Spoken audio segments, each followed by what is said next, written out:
श्रोताओं नमस्कार, बहुत बहुत स्वागत है आप सभी का कार्यक्रम हम और हमारा स्वास्थ्य में।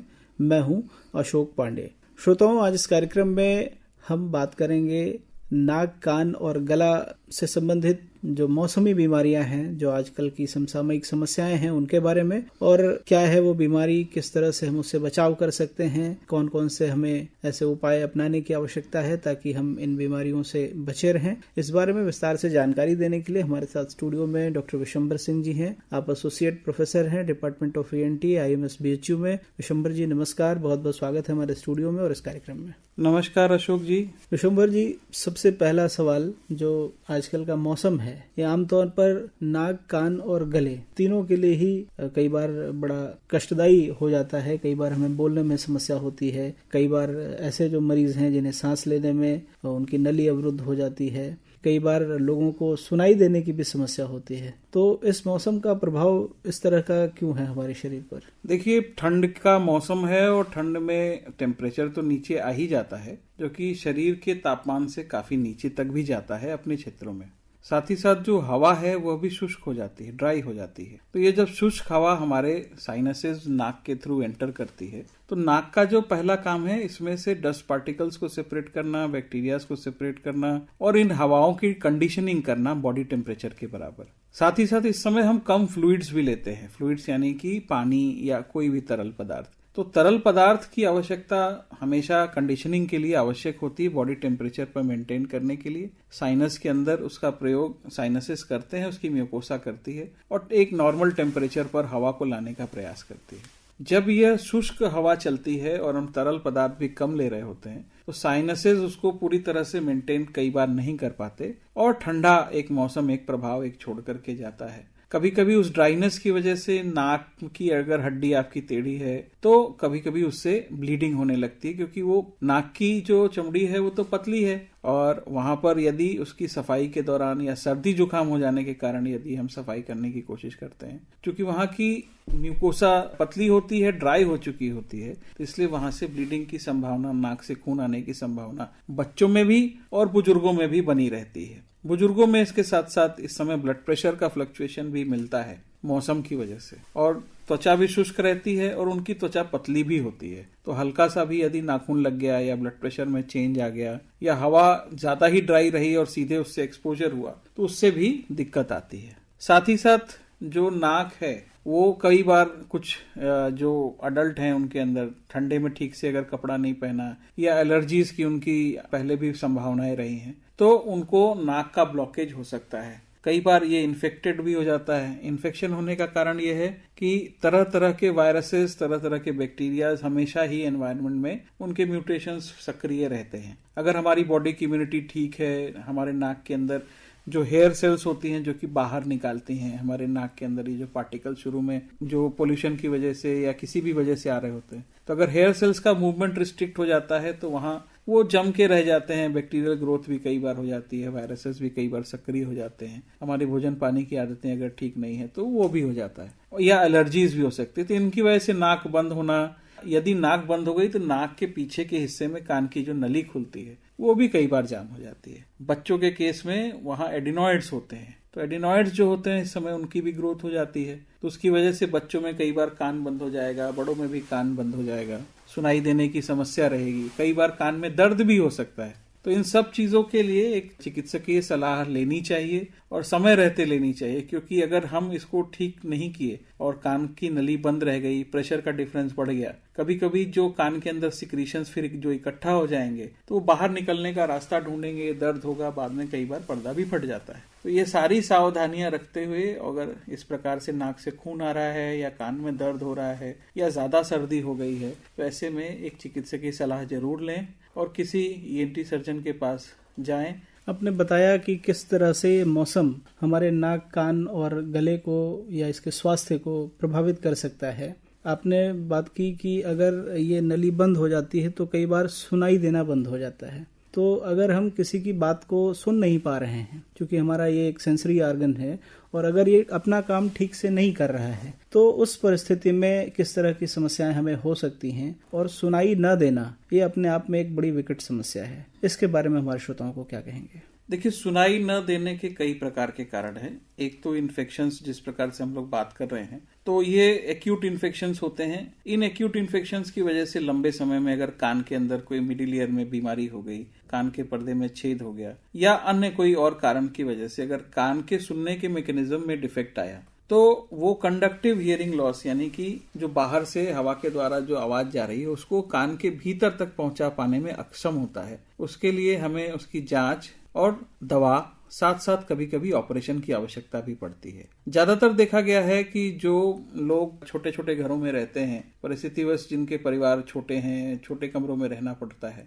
उनको ऊपर अपर रेस्पिरेटरी ट्रैक्ट इन्फेक्शन कॉमन होते हैं और एएसओएम, सीएसओएम जैसी बीमारियां उनके में काफी मिलती हैं, जो कि लंबे समय में बहरेपन में कई बार कन्वर्ट होती हैं। परंतु कुछ और भी कारण हैं बहरेपन के, जैसे बुजुर्गों में जो है उम्र के साथ उनकी जो नसें सूख जाना, या तेज आवाज में काम करने वाले जो मजदूर हैं, जो ऐसी फैक्ट्रीज में काम करते हैं, प्रोटेक्शन नहीं लगाते हैं, उनके में भी बहरापन होता है। एक बड़ी विशेष प्रकार का बहरापन जो जन्मजात बच्चों में होता है, तो जन्मजात के भी आनुवंशिकीय कारण होते हैं, जिसमें से 50% बच्चे ऐसे होते हैं कि यदि उनकी समय से जांच हो जाए, पहचान हो जाए और वो बच्चों का सही प्रकार से इलाज हो जाए, तो वो हमारी आपकी तरह बोल सुन सकते हैं, कई बार तो वो गाने भी गा सकते हैं। इस पर आप और आपकी टीम बहुत अच्छा काम भी कर रही है।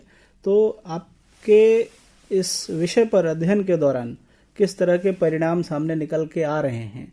जो बच्चों में जन्मजात बहरापन की आप जिस बात का जिक्र कर रहे हैं, ये निश्चित तौर पर हमारे समाज के लिए और हमारे देश के विकास के लिए कहीं ना कहीं ये एक ड्रॉबैक की तरह हम इसको देखते हैं, क्योंकि जब बच्चे देख नहीं पाएंगे, सुन नहीं पाएंगे, अपने आप को एक्सप्रेस नहीं कर पाएंगे, तो जाहिर सी बात है कि पूरे देश का जो विकास का क्रम है वो बाधित होगा। तो इस समस्या को लेकर के जो आपकी टीम और आपने जो जांच की, जो लोगों से बातचीत की, जो परिणाम उसके आए, वो किस तरह के हैं? देखिए, अभी हमारे संस्थान में, काशी हिंदू विश्वविद्यालय में, अपने कमरा नंबर 22 में हर सोमवार और मंगलवार को जन्म लेने के 72 घंटे के अंदर यदि कोई बच्चा या उनके माँ बाप जांच कराना चाहते हैं कि उनका कोई बच्चा सुन सकता है या नहीं सुन सकता, इसकी काफी हद तक प्रोबेबिलिटी है कि हम उसको जांच करके वहां पर पहचान सकते हैं जन्म के 72 घंटे के अंदर। परंतु क्या है कि समाज में लोगों को इसके प्रति जानकारी होने में समय लगता है। माँ 6 महीने तक कुछ समझ पाती है, या सामान्यतः बाकी लोग कई बार परिवार के 1-2 साल के बाद समझ पाते हैं। तो जितना लेट इसकी पहचान होती है, ट्रीटमेंट में भी उतनी ही देरी होती है। तो ट्रीटमेंट के भी अलग अलग मोडेलिटीज अपने पास उपलब्ध हैं, लेकिन अभी सबसे आवश्यक है कि इसके विषय में समाज में जागरूकता हो। आमतौर पर दूसरी अन्य बीमारियों को लेकर के तो माता पिता जागरूक होते हैं कि जन्म के समय इनको टीके दिलवा दिए जाए, इनकी जांच करा ली जाए, लेकिन ये बहुत महत्वपूर्ण विषय है कि कान की जांच, उसके सुनाई देने की जांच आमतौर पर हम नहीं देखते हैं कि कोई भी माता पिता एक्टिव होकर के और जन्म के 72 घंटे के भीतर कराते हों। शायद उनको एक जानकारी ना होना एक बड़ा कारण हो सकता है। इस बारे में क्या कहना चाहेंगे श्रोताओं से? इस बारे में सरकार ने भी एक अच्छा कदम उठाया है। यूनिवर्सल न्यूबॉर्न हियरिंग स्क्रीनिंग को उन्होंने कंपलसरी किया है, परंतु पीएचसी, सीएचसी तक या डिस्ट्रिक्ट अस्पताल तक भी अभी सुविधाएं वो पहुंचाने में लगे हुए हैं। उस पर भी कहीं न कहीं एक चर्चा चल रही है, जिसमें प्रतिभाग करने का मौका मुझे मिलता है। उसकी कुछ योजना बन रही है कि बच्चे पैदा हों और 72 घंटे के अंदर उनकी सुनाई की जांच हो जाए। परंतु जब तक यह नहीं पूरी तरह से स्टैब्लिश्ड होता, तो कोई स्कूल में कोई शिक्षक हो, कोई आंगनवाड़ी कार्यकर्ता हो, आशा वर्कर हो, या अपना जो संचार माध्यम है जिसपे हम सभी आज चर्चा कर रहे हैं, इसके माध्यम से यदि उनको कोई लगता है कि घर के आसपास रहने वाला कोई बच्चा जो मूक बधिर है, उसकी समय पर यदि जांच हो जाए, आवाज को सुन पा रहा है कि नहीं सुन पा रहा है, दूर से सुन पा रहा है कि पास से सुन पा रहा है, दरवाजा बंद होने पे वो पहचान पा रहा है कि नहीं पहचान पा रहा है, क्या उसने बोलना शुरू किया या नहीं किया, यदि उसे कुछ समझने में देर लगती है, या जो भी रिस्पॉन्स है, यदि उस बच्चे को हमारे पास भेजेंगे तो हम उसकी सही समय पे जांच कर लेंगे। आवश्यकता हुई तो हियरिंग एड के लिए उसको प्रोत्साहित करेंगे, हियरिंग एड लगा के उसकी स्पीच थेरेपी हो जाए, वह सीख जाए बोलना सुनना। और नहीं तो आजकल एडिप स्कीम या प्रधानमंत्री कोष और चीफ मिनिस्टर फंड से भी लगभग 6 से 8 लाख रुपए सरकार ऐसे बच्चों पे खर्च करती है, और इनके ऑपरेशन के बाद ये अगले 1 साल में सुन सकते हैं और बोलने की प्रैक्टिस के साथ धीरे धीरे बोलने भी लग सकते हैं। 2 से 2.5 साल के समय में पूर्ण रूप से हमारी आपकी तरह सक्षम हो जाते हैं और इनका जीवन हमारी आपकी तरह व्यवस्थित हो सकता है, दिव्यांगता से थोड़ा दूर हो जाते हैं और एक अच्छा जीवन जीने के लिए अपनी राह पर चल सकते हैं। चूंकि आपकी इस रिसर्च का अंतिम परिणाम आने में अभी समय है, लेकिन एक अनुमानित आंकड़ों की अगर हम बात करें तो शुरुआत के अगर हम 100 बच्चों को लेते हैं तो उनमें से ऐसी समस्या जो है वो कितनी है, कितनी प्रतिशत है और किस तरह के परिणाम बच्चों में देखने को आते हैं? अभी हम लोगों ने जो कुछ क्वेश्चनेयर आसपास के गांवों में, ग्रामीण क्षेत्रों में भेजे और जो भी यहाँ से सीएमओ ऑफिस से हमें मदद मिली, अन्य ऑफिस से मदद मिली, उसके माध्यम से आसपास के गांवों तक इसको पहुंचाने का हम लोगों ने कुछ क्वेश्चनेयर बनाए थे, उसका प्रयास किया। उसके माध्यम से जिन बच्चों में सुनाई देने की संभावना कम थी, ऐसे करीब 96 बच्चे अपने पास एक साल में लगभग आए हैं। उनकी जांच के क्रम में हम लोगों ने देखा कि ऐसे जिनको शक था कि उनको सुनाई में तकलीफ होगी, ऐसे करीब 26 बच्चे जो कि दोनों कान से नहीं सुन पाते थे, ऐसे निकल करके आए। और ऐसे कुछ 16 बच्चे जिनके किसी एक कान में दिक्कत थी, ऐसे भी निकल करके आए। और अन्य सभी नॉर्मल बच्चे थे जिनको शक के आधार पर टेस्ट तो किया था लेकिन वो नॉर्मल थे। तो ये जो करीब 25 और 16 41 बच्चे 96 में एक बड़ी संख्या शक के आधार पर अपने पास भेजी गई थी, उसकी टेस्टिंग हुई है। ये सामान्य पॉपुलेशन का वेरिएशन नहीं है, ये ऐसे बच्चे हैं जिन पर शक हुआ कि ये सुन नहीं पा रहे हैं या बोल नहीं पा रहे हैं, वैसे लोगों को आसपास के ग्रामीण क्षेत्रों से अपने पास भेजा गया था। अब उनकी रिहेबिलिटेशन की प्रोसेस में इम्प्लांट की प्रोसेस, हियरिंग एड की प्रोसेस चल रही है। अपने यहाँ वरिष्ठ और कनिष्ठ चिकित्सकों की एक अच्छी टोली है जो हम सब मिलकर के काशी हिंदू विश्वविद्यालय के नाक कान गला विभाग में इस विशेष कार्य को कर पा रहे हैं। इसके लिए सहयोग हमें सभी जगहों से मिल रहा है और जो भी अधिकारी हैं इसके लिए, जो भी सरकारें हैं, आसपास के प्रदेशों से भी अपने पास मरीज आते हैं, बिहार से, झारखंड से, तो हर जगह उसके लिए पैसा भी समय पे सैंक्शन हो जा रहा है। थोड़ी भागदौड़ करनी पड़ती है जो उनके मरीज के जो अटेंडेंट हैं, पेरेंट्स हैं उनको, लेकिन अंततः बच्चा उनका एक अच्छा जीवन जीने के लिए एक अच्छी राह पे चल पड़ता है। निश्चित तौर पर। और आप लोगों की जो टीम है जिस के लिए प्रयासरत है कि अगर इस बीमारी का हम अर्ली इसको डिटेक्ट कर पाएँ, न्यू बॉर्न बेबी के जैसे जन्म के आपने बताया कि 72 घंटे के अंदर हम ये जांच करने में सफल हो जाएं कि उस बच्चे की सुनाई देने की कंडीशन क्या है, तो उसके जीवन में एक बहुत बड़ा बदलाव हम ला सकते हैं अगर हमने इसकी पहचान सही समय पर कर ली। विशंबर जी, मौसम की हम बात कर रहे हैं, सर्दी का मौसम है। इस मौसम में आमतौर पर हम गले में देखते हैं कई बार अलग अलग तरह की समस्याएं आती हैं। तो इस मौसम में हमारा गला व्यवस्थित रहे, हम अच्छी तरीके से अपनी बात दूसरे तक पहुंचा सकें, इसके लिए हमें क्या करना चाहिए और कौन सी वो समस्या है जिससे हमें बचने की आवश्यकता है? गले की अगर बात करें तो इस सीजन में, जैसा हम लोग शुरू में बात कर रहे थे कि हवा शुष्क हो जाती है और हवा कहीं ना कहीं जो कंडीशन होकर के जानी चाहिए वो गले तक कंडीशन होकर के नहीं जा पाती है। हेयर सेल्स के मूवमेंट भी मौसम और टेम्परेचर के वेरिएशन से थोड़े से घट जाते हैं, तो उसका इम्पैक्ट यह मान लें कि जो नाक के पीछे का हिस्सा है वहां से लेकर के जो छाती, लंग्स है, लंग्स के ऊपरी हिस्से तक म्यूकोसा लगभग एक जैसी होती है। एक ही तरह की अंदर की चमड़ी हमारी होती है, जैसे बाहर की चमड़ी होती है वैसे अंदर की चमड़ी होती है। तो अंदर की जो चमड़ी है उसमें जो हेयर सेल्स हैं और उनका जो बनावट है वो नाक के पीछे के हिस्से से और लंग के ऊपरी हिस्सों तक, जहां हवा का एक्सचेंज होता है उससे ऊपर तक लगभग एक प्रकार की होती है। तो उनका मूवमेंट जब इफेक्ट होता है तो बैक्टीरियाज, वायरसेस वहां ग्रो कर सकते हैं। इसकी वजह से कई बार upper respiratory tract infection, lower respiratory tract infection, tonsils के अंदर इन्फेक्शन या ड्राइनेस की समस्या हो सकती है। कई बार जो मरीज जिनको पहले से लगातार ड्राइनेस की समस्या या गैस्ट्राइटिस की समस्या हो रही होती है उनमें भी थोड़ी बढ़ोतरी होती है। इस वजह से गले में इन्फेक्शन, दर्द ये हो सकता है। आवश्यकता अनुसार दवा लें, आवश्यकता अनुसार गर्म तरल पदार्थ का प्रयोग करें। कुछ गर्म पानी पीने से भी थोड़ी राहत मिलती है। थोड़ा उसको मुंह और नाक को ढक के रखें ताकि कंडीशन हवा जाए, कम एयर पार्टिकल्स अंदर जाएं, क्योंकि इस समय काफी स्मॉग भी रहता है, फॉग के साथ साथ मिला हुआ उसमें स्मोक, इसको स्मॉग कहते हैं, तो वो भी रहता है। तो कहीं ना कहीं ये सब मिलकर के थोड़ा इन्फेक्शन बढ़ाने की तरफ लेकर के जाते हैं।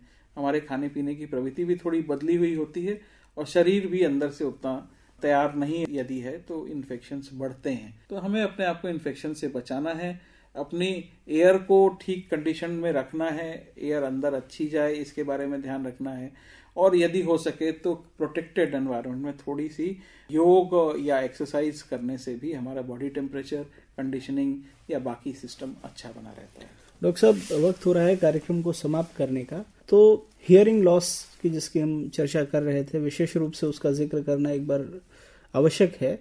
उसको आमतौर पर जैसे 72 घंटे के अंदर अगर वो जांच हो जाती है तो चिकित्सकीय तरीका है उसको जानने का कि वो सही से बच्चा सुन पा रहा है या नहीं। एक माता पिता के रूप में, एक अभिभावक के रूप में माँ बाप की क्या जिम्मेदारी है, वो बच्चों से किस तरह का रिएक्शन उनका पकड़ सकते हैं, उसकी जांच कर सकते हैं कि बच्चे को सुनाई दे रहा है सही तरीके से या नहीं दे रहा है। इसकी जांच घर पर किस तरीके से की जा सकती है?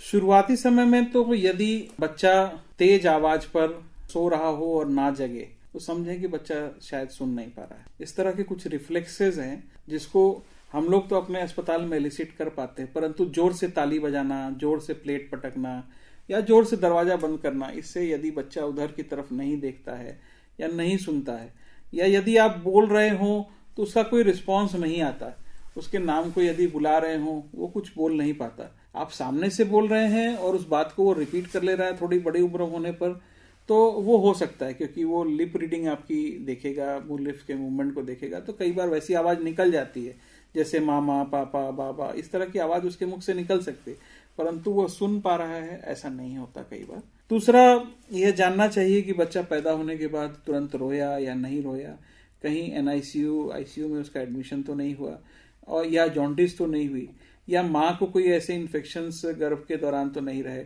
जिनको हम टॉर्च इन्फेक्शंस कहते हैं। ऐसे में संभावना बच्चे के बहरेपन की बढ़ जाती है।